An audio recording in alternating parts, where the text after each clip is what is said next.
Hi, this is Pookie, and today we have Mork with us in place of Buddy. Buddy is sitting somewhere very jealous. Today we are going to talk about the warning signs for depression. I'm going to talk about 6 of the most common warning signs that you might see.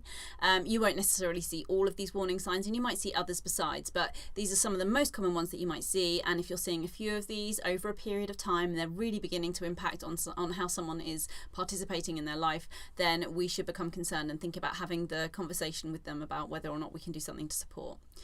Okay, so without further ado, the first warning sign is a change in appetite. Now, we're thinking about this completely aside from any eating disorder type behaviours. We'll address that another time.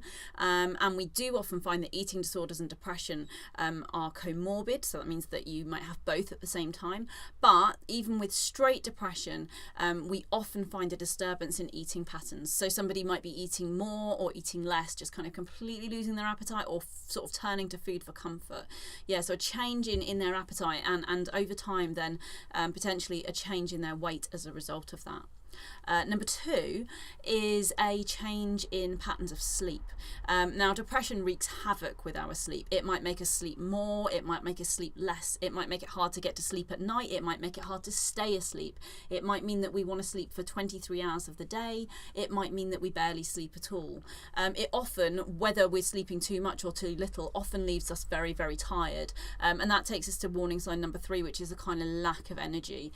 So someone who is suffering with depression will often be very, very lethargic, find themselves very unmotivated even by things that they used to enjoy. We'll go more on that in a moment. But yeah, really lacking in energy, finding it difficult to complete things. You might find that if you're a teacher, that this is a kid who isn't getting their homework done, they're maybe not getting into school on time because they're so tired, finding it really difficult to participate in things like physical activities, doesn't really have the kind of energy and enthusiasm to kind of be with friends and that sort of thing. And that links us in then to the next one, which is a kind of lack of enjoyment in things that once they used to enjoy. So you might find that this young person is engaging less generally, so they may not be engaging well in class. But what's really concerning is when they stop engaging well in the things that they used to previously really enjoy doing. So they're kind of their passions, their hobbies. You might find that they're isolating themselves from friends. You might find that they're no longer doing a sport that they used to love, or maybe they used to spend a lot of time gaming and they don't even have the kind of enthusiasm, the motivation, the energy to do that anymore. So yeah, lack of enjoyment in anything in their life really, and that's something that is often really noticeable, because this will be a young person who it's just very, very hard for them to escape from the feelings that they're feeling, which goes on to number 5, which is these kind of persistent sort of low mood, persistent feelings, perhaps of sadness sometimes, though we find a complete kind of lack of feeling at all, but this sort of emotional numbness and bluntness, and that can be really distressing. It's important to note, though, that even if someone is suffering with the most crippling depression, they might have moments or even whole days where actually things feel a bit lighter and a bit better, and they're able to participate in and enjoying things. And that can lull us into a false sense of security. But we need to remember that actually someone who's suffering with depression might have moments or days where things feel better, and or they might be really, really good at putting on a mask that they think the rest of the world wants to see. But yeah, if we're finding that a young person is feeling kind of really down, really low, perhaps sad or numb over a period of time, then that's a real cause for concern. And then finally, linked into number 5 is number 6, which is persistent feelings of hopelessness, helplessness, failure. So this might be a young person who, when you talk to them about things, they feel like everything's somewhat out of their control. But we're seeing these signs over a period of weeks or even months. That tells us that this is a problem that we need to follow up on.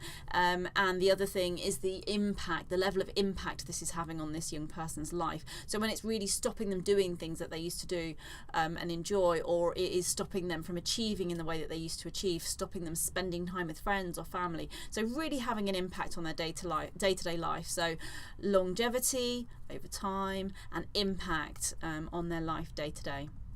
I hope that this has helped you to understand a bit more about the kinds of warning signs that you should be looking for.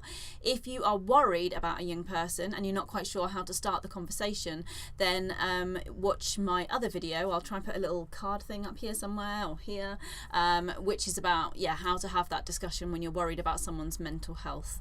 I hope you found the video helpful. Please like or leave a comment down below to let me know if you liked it or what you'd like me to do differently. And also if you've got any ideas about topics that you think I should cover. I'm trying to film a video every day in December, which is no mean feat, so I'm really keen to hear your ideas. Please hit subscribe and click the bell notification so that you get told when new videos are uploaded. And yeah, that's it from me today. Hope you found it helpful. Please do take a moment to feedback, because I'm talking into the ether here to no one. And yeah, Mork and myself would love to know what you thought. Okay, bye.